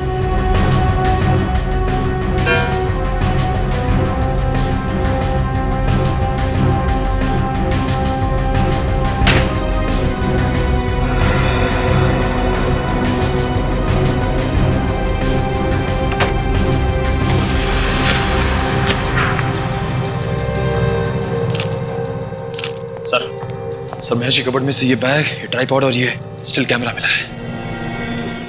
कहीं ये वही सामान तो नहीं जो राहुल के ऑफिस से चोरी हुआ था? ऐसा लगता है वही सामान है ये। और इसी सामान की वजह से राहुल ने महेश को ऑफिस से निकाल दिया। सर ये देखिए, ये लड़की की फोटो मिली है और पीछे इसका नाम लिखा है, मधुमिता। ओह माय गॉड, ये तो वही लड़की है जिसे हमने असाइलम की फुटेज में देखा था। तब सर राहुल ने जो डॉक्यूमेंट्री की फुटेज शूट की थी पागल खाने में आत्मा वगैरह की, सारा फुटेज झूठा था। सर मधुमिता और महेश ने दोनों ने मिलकर ये खिचड़ी पकाई है। लगता तो ऐसे ही। मधुमिता का नंबर ट्राई करके देखते हैं। फोन तो बंद आ रहा है। इस महेश का पता लगाना होगा किसी भी हाल में। एक बार ये मधुमिता हाथ लग जाए ना तो महेश तो खुद ब खुद हमारे हाथ लग जाएगा।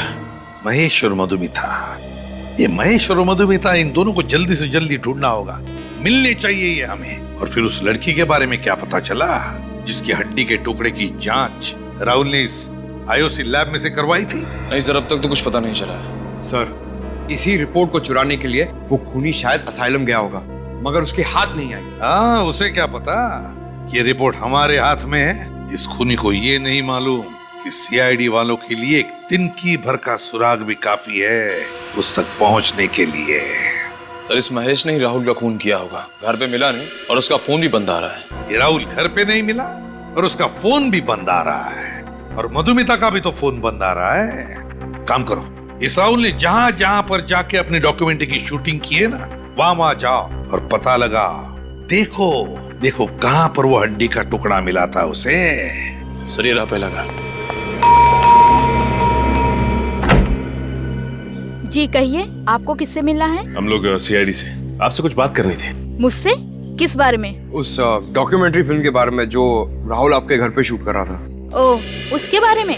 अक्सर इस घर की छत से कुछ अजीब अजीब सी आवाजें आती हैं। घर की छत से अजीब अजीब सी आवाजें आती हैं? हाँ, उन्हीं आवाजों की जड़ तक पहुंचने की कोशिश कर रहा था राहुल। सर कई बार मैंने ये महसूस किया है कि हमारे मोहल्ले में बिल्ली की आत्मा भटकती रहती है। बिल्ली की आत्मा?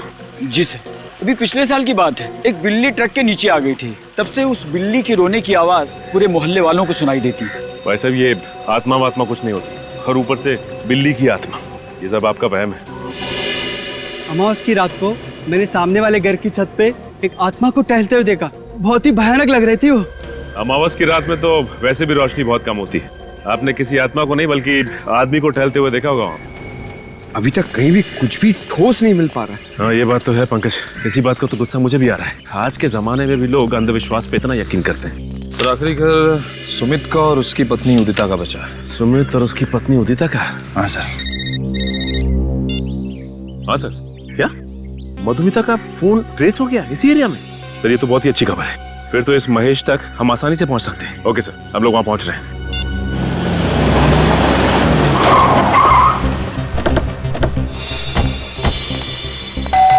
यहीं पे ट्रेस हुआ था मधुमिता का मोबाइल।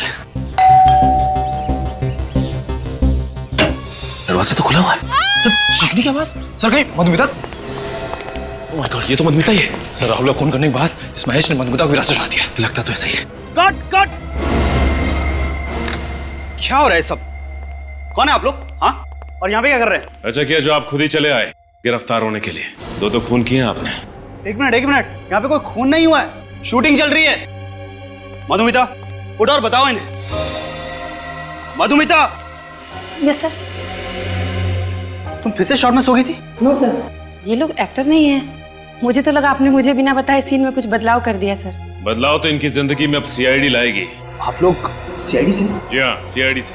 सर पर हमने तो कोई कानून नहीं तोड़ा और यहाँ पर हम परमिशन लेके शूट कर रहे हैं। हमें सब कुछ पता है कि तुमने क्या किया है। सब कुछ? जी हाँ, सब कुछ। ये डॉक्यूमेंट्री शूट करने के बहाने ये जो अंधविश्वास फैला रहे हो ना तुम, सब कुछ मालूम है हमें कि उस पागल खाने में शूटिंग भी तुम्ही ने की थी। मगर सर और हमें ये भी पता है कि राहुल का खून तुमने किया है। तुमने। ये सब झूठ है, सब बकवास है। सब सारी बकवास ब्यूरो में समझ में आ जाएगी।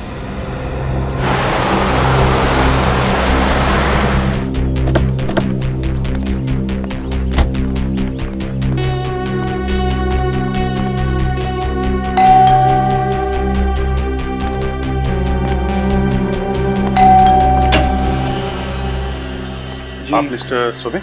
जी मेरा नाम सुमित है। आप लोग मेरे बैंक से लोन के सिलसिले में आए? नहीं, लोन वोन कुछ नहीं, हम लोग सीआईडी से। सीआईडी? कौन है सुमित?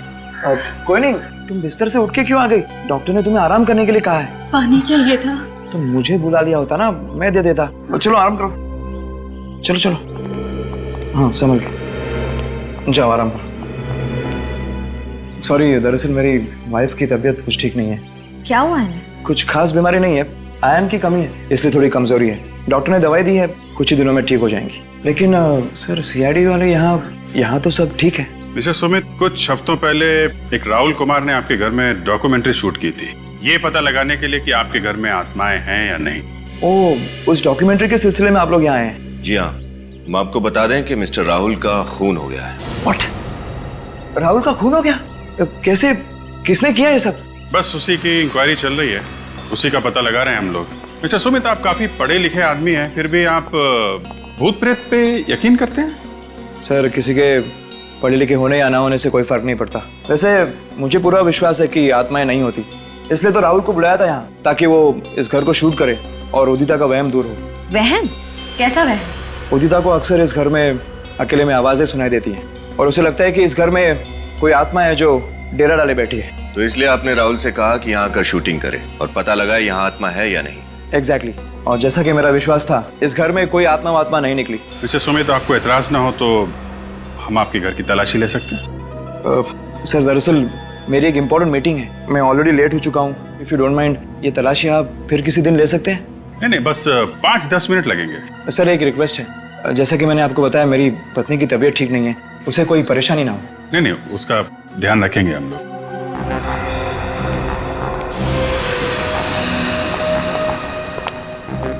इस फोटो में आपकी वाइफ के अलावा ये नेहा है सर। नेहा? जी, यहाँ पेइंग गेस्ट के तौर पे रहती थी। काफी दोस्ती लगती है आपकी वाइफ की और नेहा के बीच में। आपने ठीक पहचाना, नेहा और उदिता अच्छे दोस्त थे। इनफैक्ट सितंबर 2012 में जब नेहा मुंबई में हमारे यहाँ रहने आई, उसके बाद नेहा और उदिता में दोस्ती और गहरी हो गई।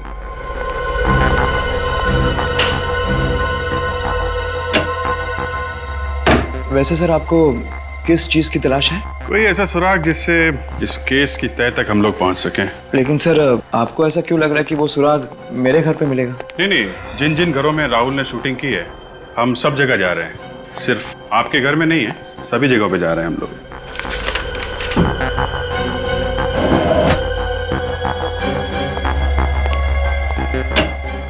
ये आपके घर में तहखाना? जी सर, लेकिन वहाँ कोई खास सामान नहीं है, पुराना फर्नीचर वगैरह। मैं देखना चाहूंगा।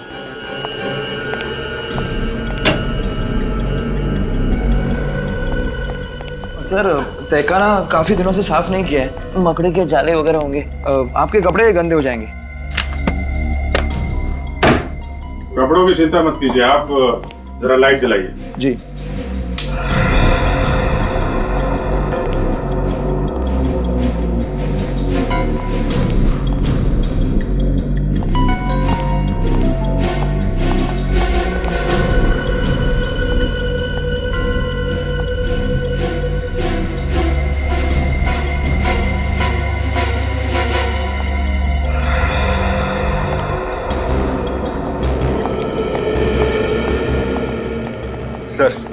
पूरे घर की अच्छी तरह से तलाशी ली है, कोई खास सुराग मिला नहीं।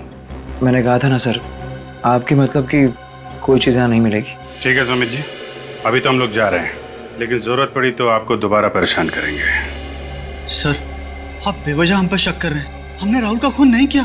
हर खूनी यही कहता है कि उसने खून नहीं किया। राहुल का कैमरा तुमने चुराया, उसका बाकी का सामान भी तुमने ही चुराया है ना? चुराया नहीं था सर, बिना कहे कुछ समय के लिए इस्तेमाल किया था। ये डॉक्यूमेंट्री फिल्म शूट करनी थी। और इसलिए राहुल ने तुम्हें नौकरी से निकाल दिया और तुमने उसकी जान ले ली। आप क्या कह रहे हैं? इतनी छोटी सी वजह के लिए मैं उसकी जान क्यों लूंगा? ओहो, नौकरी से निकाल दिया वो तुम्हें छोटी सी वजह लगती है? हा? ये तो बहुत बड़ी वजह है, समझे? हमारे लिए तो ये बहुत बड़ी वजह है। अब तुम मधुमिता, तुम्हारा क्या कहना है? सर, मुझे इस सब में क्यों फंसाया जा रहा है सर? कोई पता नहीं रहा तुम्हें यहाँ पर, समझे? सर देखिए, मैं तो सिर्फ एक एक्ट्रेस हूँ। मुझे जो भी किरदार मिलता है मैं बस पूरी ईमानदारी से उसे निभाती हूँ सर। हाँ, ये तो बड़ी ईमानदारी से अपना किरदार निभाती है। इतनी ईमानदारी से कि इसे पता ही नहीं चलता वो कौन सा किरदार निभा रही है और किस लिए, है ना? जानते हो इस लिफाफे में क्या है? नहीं, क्या है? इस लिफाफे में उस लड़की की हड्डी की डीएनए रिपोर्ट है जो राहुल ने लैब में भेजी थी। हड्डी की डीएनए रिपोर्ट? हाँ, हड्डी की। तो बताओ, राहुल के अलावा और किसकी जान ली है तुमने? वो लड़की कौन थी जिसे मारा तुमने? मैंने किसी की जान नहीं ली। आप मेरा यकीन क्यों नहीं करते? तो फिर वनराज नगर क्यों गए थे? असाइलम में राहुल के पीछे पीछे, हाँ? उसे डराने के लिए। पर वो सब मजाक था, सिर्फ मजाक। हाँ, मैं राहुल से बदला लेना चाहता था, लेकिन उसे डरा कर, उसे मारकर नहीं। अच्छा।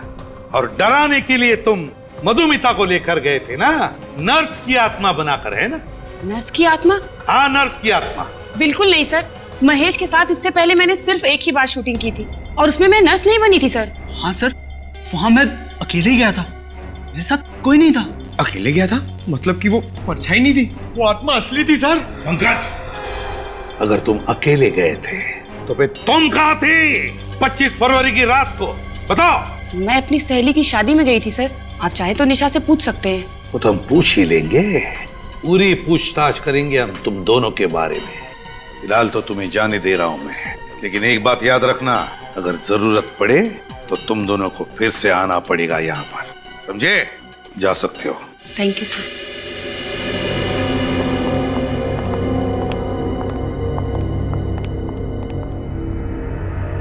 सर, ये गुत्थी तो और भी ज्यादा उलझती जा रही है। अगर वो परछाई इस मधुमिता की नहीं थी तो फिर किसकी थी? पता चल जाएगा विनीत, वो परछाई किसकी थी पता चल जाएगा। ये गुत्थी अब धीरे धीरे सुलझती जा रही है। ये गुत्थी सर, इसका मतलब इस केस में कोई और भी लड़की शामिल है? हो सकता है। हमारे फोरेंसिक लैब का रिपोर्ट कहाँ है? Yes sir.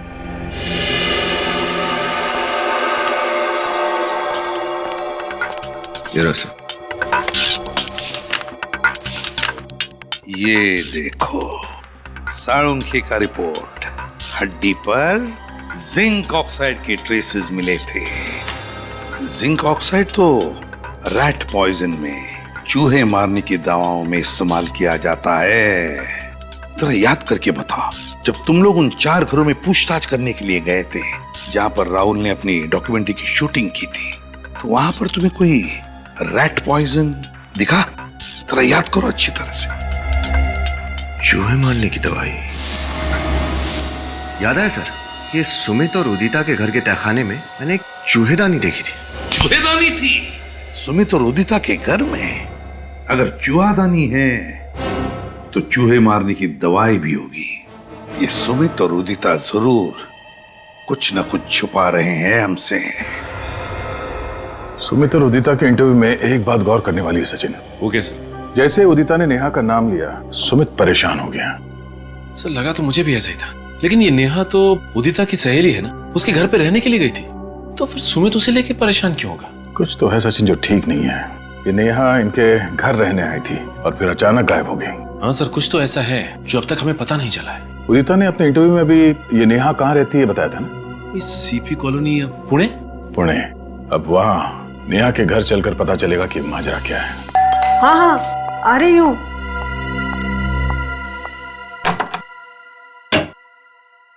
कौन है आप लोग? किससे मिलना है? अजय हम लोग सीआईडी से नेहा से मिलने आए। सीआईडी से? जी हाँ, सीआईडी से। मतलब नेहा का पता चल गया? पता चल गया मतलब? हम लोग नेहा से ही मिलने आए। मुझे लगा आपको मेरे बच्चे मिल गए। कहाँ है नेहा? पता नहीं, 1 महीना हो गया लापता, ना कोई फोन ना कोई खबर। भगवान जाने मेरी बेटी किस हाल में होगी। आप बिल्कुल फिक्र मत कीजिए, आपकी बेटी नेहा को हम लोग ढूंढ निकालेंगे। अच्छा ये बताइए कि किसी ने फोन किया था आपको? हो सकता है आपकी बेटी को किसी ने अगवा किया, कोई फोन आया था? नहीं बेटा, मैं तो विधवा हूँ। किसी तरह नेहा को पढ़ाया लिखाया, इस काबिल बनाया कि वो अपने पैरों पर खड़े हो जाए। अगर किसी अगवा करने वाले का फोन भी आता ना, तो उनको देने के लिए मेरे पास पैसा है ही कहाँ। माँ जी कहीं ऐसा तो नहीं कि नेहा अपनी मर्जी से घर छोड़ के चली गई हो? अरे कैसी बातें कर रहे हैं आप? दुनिया की ऐसी कौन सी बेटी होगी जो अपनी माँ को इस तरह छोड़ के जाएगी, वो भी बिना बताए। माँ जी अगर आपको एतराज ना हो तो हम नेहा के कमरे की तलाशी ले सकते हैं। शायद उसके कमरे से ऐसा कुछ मिल जाए जो हमें नेहा तक पहुंचा दे। जी। पंकज कमरे की तलाशी। कहाँ उनका रूम? भाई तरफ।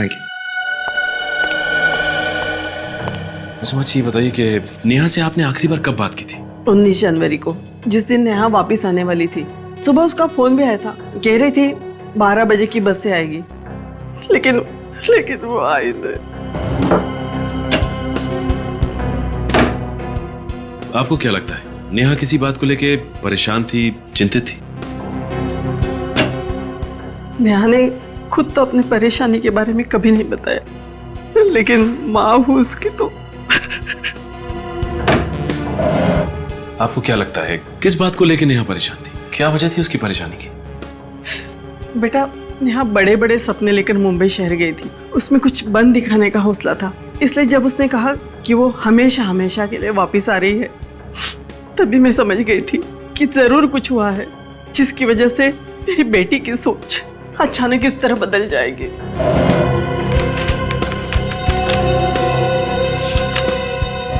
सर! हाँ पंकज।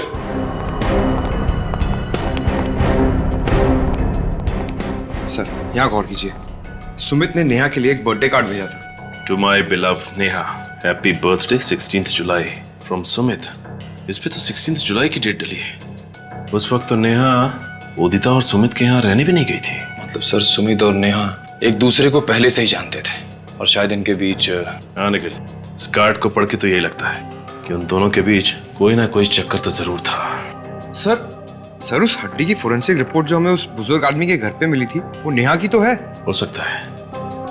निखिल नेहा का हेयर ब्रश उठा लो, नेहा के बाल का डीएनए टेस्ट करवाते हैं, पता चल जाएगा कि वो हड्डी नेहा की है कि नहीं। अरे सूरज सर आप बिल्कुल टेंशन मत लीजिए।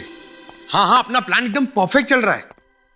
अरे एसीपी सर के लैपटॉप से जो मैंने डेटा चुराया था ना, वो मैंने डीसीपी सर को भेज भी दिया है। अरे बिल्कुल टेंशन मत लीजिए, सब सही है। मैं आपको बाद में फोन करता हूं। सर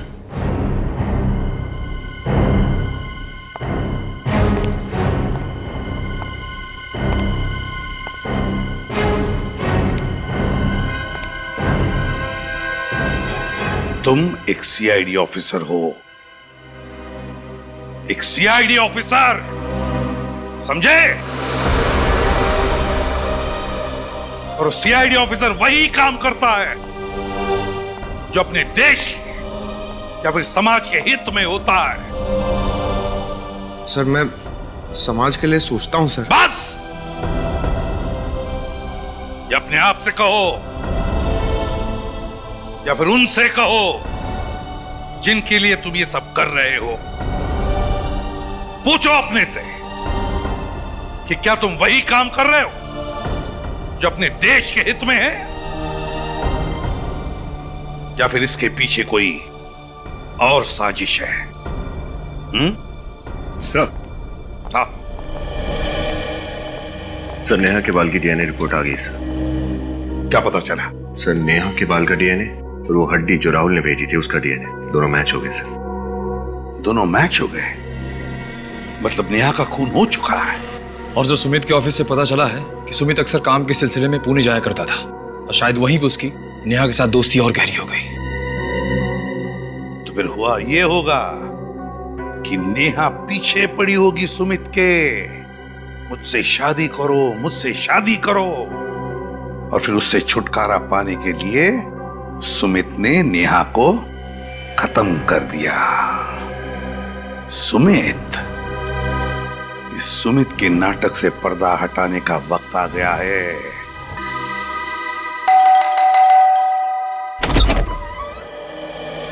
जी आप लोग?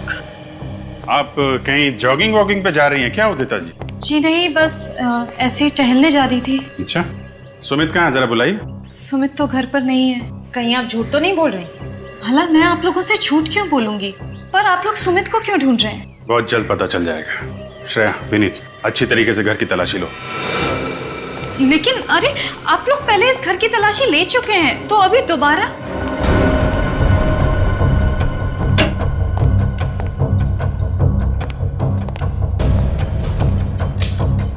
क्योंकि इस बार हमें यकीन है कि हमें वो सबूत मिल जाएगा जिससे हम साबित कर सकें कि आपके पति सुमित जी एक खूनी है।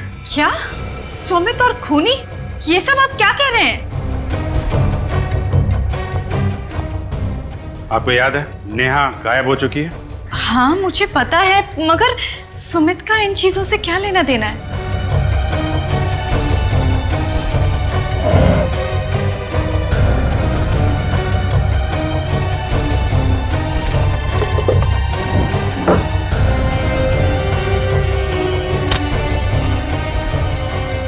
क्योंकि वो गायब नहीं है, उसका खून हुआ है और सुमित ने मारा है उसे। सुमित ने नेहा का खून किया? ये सब आप क्या कह रहे हैं?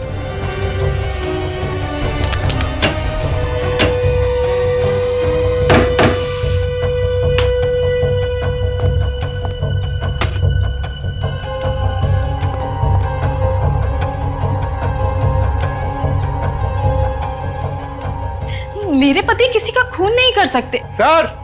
हाँ विनीत। सर नीचे आइए प्लीज।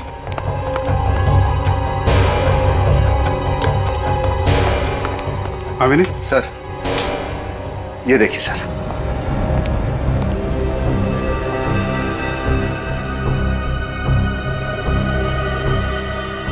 इतना सारा खून? सर लगता है कि नेहा की लाश के टुकड़ों को यहीं पर रखा गया होगा। ये सब क्या है? वही तो हम आपसे पूछना चाहते हैं, क्या ये सब? मुझे कैसे पता होगा? मैं नहीं जानती कि ये सब यहाँ कैसे आया। एक लड़की नेहा जो आपके घर में पेइंग गेस्ट के तौर पे रहती है, आपकी सबसे अच्छी सहेली है, वो अचानक गायब हो जाती है, आपको कुछ पता नहीं चलता? सर लेकिन उदिता,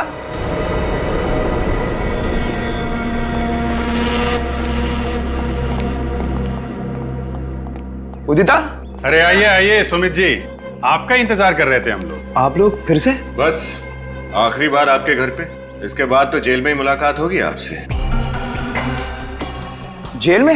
ये क्या कह रहे हैं आप? सच कह रहे हैं, नेहा का बेदर्दी से खून कर दिया और आप भोले बन रहे हो। क्या? नेहा का खून हो गया? ये क्या कह रहे हैं आप? मैं क्यों उसे मारूंगा? वो तो मेरी अच्छी दोस्त थी। दोस्ती पे जब प्यार का रंग चढ़ता है ना, तो जिंदगी में तूफान आ जाता है। देखिए, जैसा आप सोच रहे हैं वैसा कुछ भी नहीं है। मिस्टर सुमित, तुमने जो नेहा को प्यार भरा ग्रीटिंग भेजा था, वो हमारे हाथ लग चुका है। सुमित क्या बोल रहे हैं? कौन से ग्रीटिंग कार्ड की बात कर रहे हैं ये लोग? उदिता, इन पर विश्वास मत करो, ये लोग झूठ बोल रहे हैं।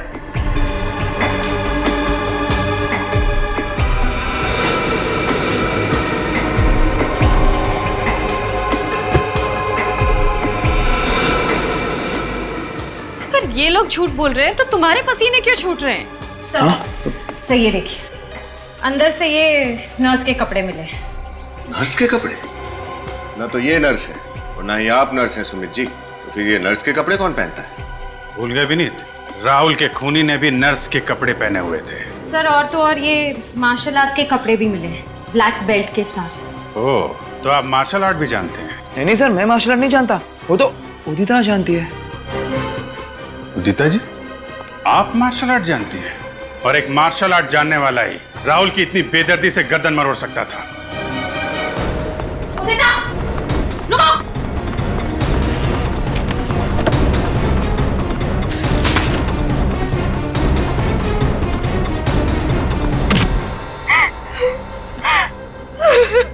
क्यों किया ये सब? नेहा और मैं बहुत अच्छे दोस्त थे, इसलिए नेहा जब पुणे से मुंबई आई तो मैंने उसे अपने घर पे रहने दिया, और बदले में उसने क्या दिया? मुझसे मेरा पति छीन लिया। लाश कहाँ है नेहा की? पीछे गार्डन में दफनाई हुई है। मुझे ऐसा लगता है कि इस घर में जो आवाजें हैं वो नेहा की आत्मा की है। आत्मा की नहीं, तुम्हारे अंतरात्मा की आवाज है।